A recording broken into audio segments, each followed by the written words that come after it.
अवनी एक आलीशान होटल के शानदार कमरे में बेड पर बेहोश पड़ी हुई थी। उसे जब होश आया तो उसने देखा कि वह किसी शख्स के साथ बेड पर सोई हुई थी। उसके कपड़े जमीन पर बिखरे हुए थे। वह घबराकर बैठ गई थी। उसके सिर में हल्का भारीपन था, मानो किसी ने उसे गहरी नींद से जबरदस्ती जगा दिया हो। उसने नजरें उठाकर चारों तरफ देखा तो खुद को एक आलीशान कमरे में पाया, जहाँ महंगे झूमर की रोशनी मन पड़ रही थी। सिल्क की चादरें, लेवेंडर की हल्की खुशबू और कमरे की सुंदरता को देखकर वह एक पल के लिए चौंक गई थी। उसने घबराकर अपने बगल में लेटे इंसान पर नजर डाली, जो कि अभी भी गहरी नींद में सोया हुआ था। अवनी उसका चेहरा देखकर कांपने लगी थी। अवनी ने अपनी हालत को देखा तो उसके पैरों तले जमीन निकल गई। अवनी एक बहुत ही मिडिल क्लास फैमिली से बिलोंग करती थी। वह छोटी छोटी नौकरी करके अपनी पढ़ाई का खर्चा निकाला करती थी। कल रात वह अपने दोस्तों के साथ बाहर घूमने गई थी। अवनी का दिल जोर जोर से धड़क रहा था। उसे समझ नहीं आ रहा था कि वो तो अपने दोस्तों के साथ थी, फिर वह इस कमरे में कैसे आई। उसे कुछ धुंधला धुंधला सा याद आ रहा था। आखिरी बात जो उसे याद आई थी वह थी बाहर का शोर, टेबल पर रखे कुछ ड्रिंक्स और फिर अंधेरा। क्या हुआ था मेरे साथ? अवनी खुद से ही सवाल करने लगी थी। उसकी नजरें जैसे ही अपने साथ बेड पर सोए शख्स पर पड़ी, वह डर की वजह से कांपने लगी थी। उसकी धड़कनें मानो जैसे रुक गई थी। उसके ठीक बगल में लेटा शख्स विशाल अग्निहोत्री कोई साधारण इंसान नहीं था। विशाल शहर का सबसे बड़ा बिजनेसमैन था, जिसे लेकर अखबारों में रोज नई सुर्खियां बनती रहती थी। उसे अपने साथ सोया देखकर अवनी का दिल जोर जोर से धड़कने लगा था। मैं यहाँ कैसे आई, क्यों आई, ये सवाल उसके दिमाग में गूंजने लगे थे। उसने खुद को संभाला और धीरे से उठने की कोशिश करने लगी, लेकिन तभी विशाल अग्निहोत्री ने अपनी आंखें खोल दी थी। वह घबराकर उठी और शीशे में खुद को देखने लगी थी और जल्दी जल्दी जमीन से उठाकर अपने कपड़ों को पहनने लगी थी। विशाल अग्निहोत्री को देखकर उसके मन में एक अजीब सा डर बैठ गया था। उसने तुरंत बेड साइड टेबल पर रखे अपने फोन को उठाया, लेकिन उसके फोन की स्क्रीन ब्लैंक थी।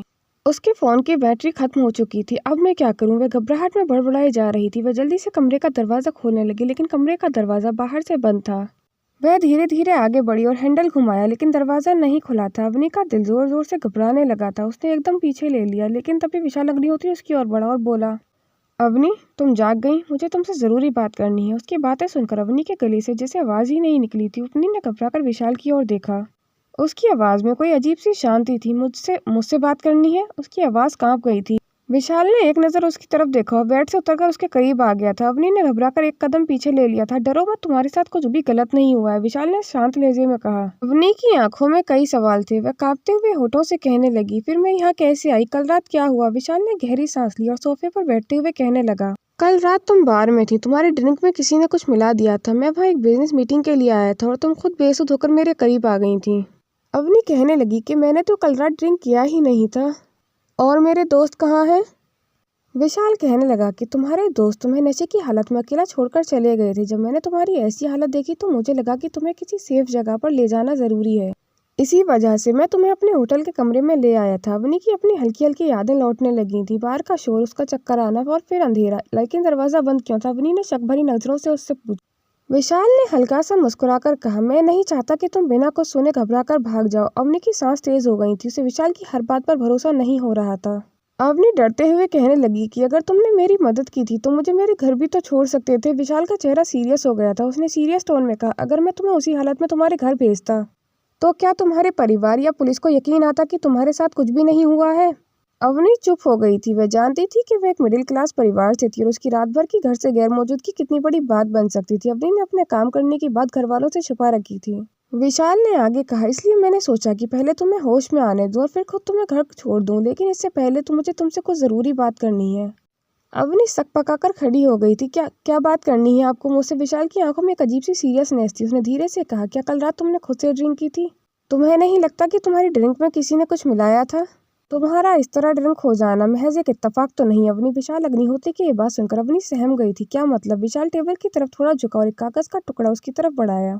कल रात किसी ने तुम्हारे नाम का जिक्र किया था, ऐसे जैसे वह जानबूझकर तुम्हें निशाना बना रहा था। यह कोई आम इंसिडेंट नहीं था। कोई तुम्हारे पीछे पड़ा है। अवनी ने कांपते हुए हाथों से कागज लिया। उस पर सिर्फ एक लाइन लिखी थी, उसे बचा सकते हो तो बचा लो वरना खेल खत्म। अवनी की आंखें डर से फैल गई थी। ये सब क्या हो रहा है? उसकी आवाज लड़खड़ा गई थी। विशाल की नजरें भी गहरी हो गई थी। ये तो मैं भी जानना चाहता हूँ अवनी, तुम्हारा कोई पीछा कर रहा है, लेकिन क्यों?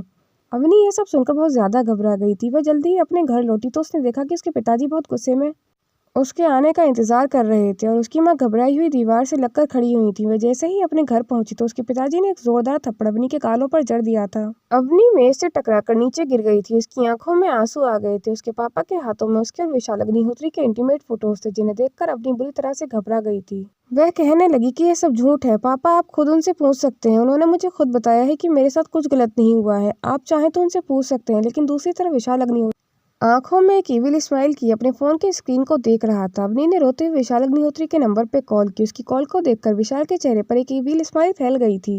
विशाल ने फोन उठाया तो अवनी ने उसे अपने घर आने के लिए कहा। उसने कहा कि मैं जानती हूँ कि आप बहुत बिजी इंसान हैं, प्लीज एक बार मेरे पापा से बात कर लीजिए, उन्हें मेरी बात पर यकीन नहीं हो रहा। कुछ देर में ही विशाल अग्निहोत्री अपने पिता ओमकार अग्निहोत्री के साथ अवनी के घर पहुंच गए थे। अवनी ने रोते हुए विशाल को देखा और कहा, आप बताइए ना, कल हमारे बीच कुछ भी नहीं हुआ था। विशाल अग्निहोत्री सामने पड़ी चेयर पर बैठकर उसे देख रहा था। विशाल अग्निहोत्री अवनी के पिताजी से कहता है कि माफ कर दीजिए अंकल, कल रात हम दोनों ही नशे में थे, नशे में पता नहीं क्या कुछ कर बैठे, मैं अपनी गलती पर बहुत शर्मिंदा हूँ। विशाल की यह बात सुनकर अवनी के पैरों तले जमीन निकल गई थी।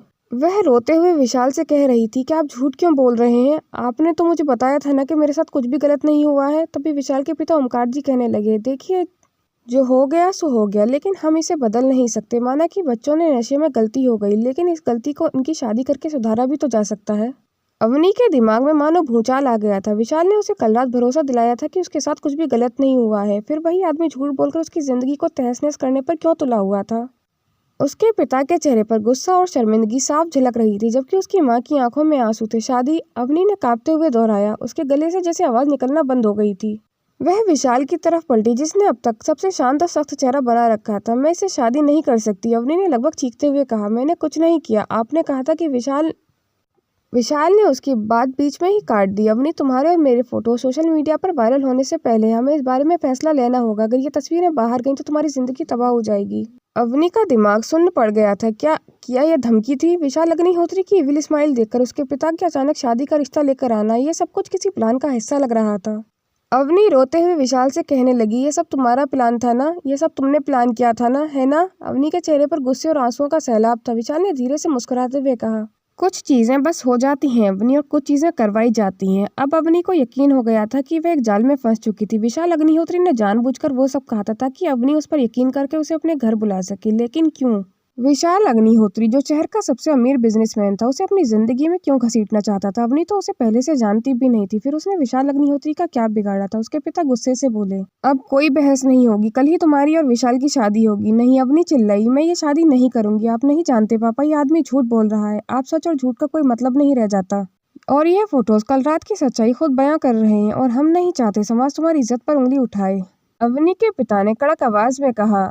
उसके पिताजी ने ओमकार अग्निहोत्री से हाथ जोड़ते हुए कहा कि आप बहुत बड़े आदमी हैं, लेकिन फिर भी आप हमारे घर की इज्जत को बचाने के लिए अपने बेटे की शादी मेरी बेटी से कराने के लिए तैयार हैं। मुझे ये रिश्ता मंजूर है, आप कल ही बारात लेकर आ जाइए। अवनी रोते हुए कहने लगा कि पापा, ये सब मेरे खिलाफ साजिश है, मेरी कोई गलती नहीं है। तभी विशाल अग्निहोत्री के एक इशारे पर बाहर खड़े नौकर एक एक करके शगुन का सामान लाकर अवनी के सामने रख रहे थे। ओमकार अग्निहोत्री ने अवनी को शगुन देते हुए कहा कि आज से आपके घर की इज्जत हमारे घर की इज्जत है। अवनी बस रोते हुए ये सब तमाशा देख रही थी। उसकी जिंदगी पूरी तरह से बिखर चुकी थी। अभी तो उसके कॉलेज की पढ़ाई भी पूरी नहीं हुई थी, और अचानक से ये शादी।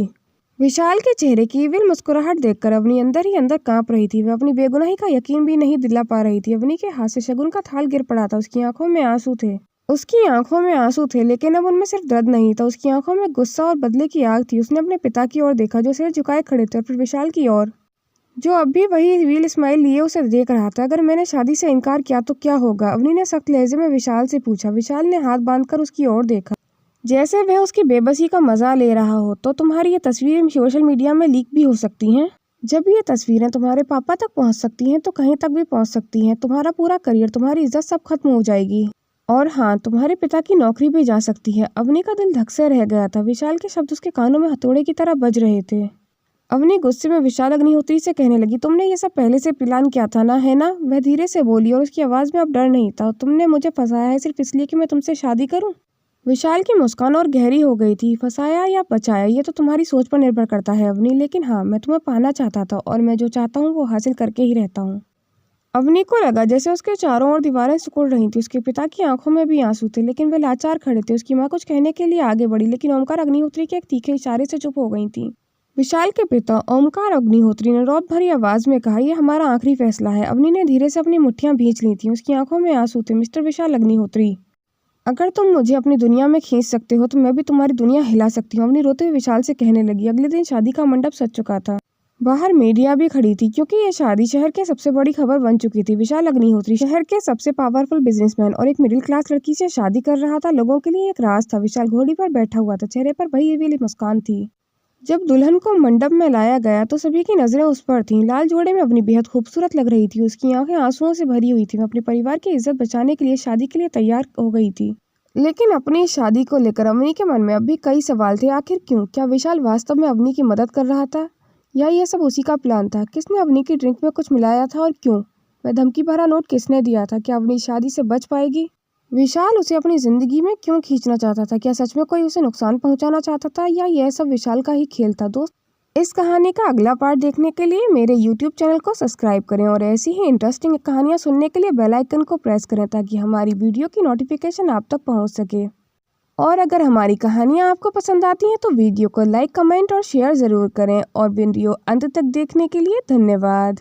दोस्तों, अगर आप अपनी कहानी भी हमारे साथ साझा करना चाहते हैं तो आप मेरे इंस्टाग्राम अकाउंट पर भी शेयर कर सकते हैं। मेरे इंस्टाग्राम अकाउंट का लिंक भी डिस्क्रिप्शन में मौजूद है।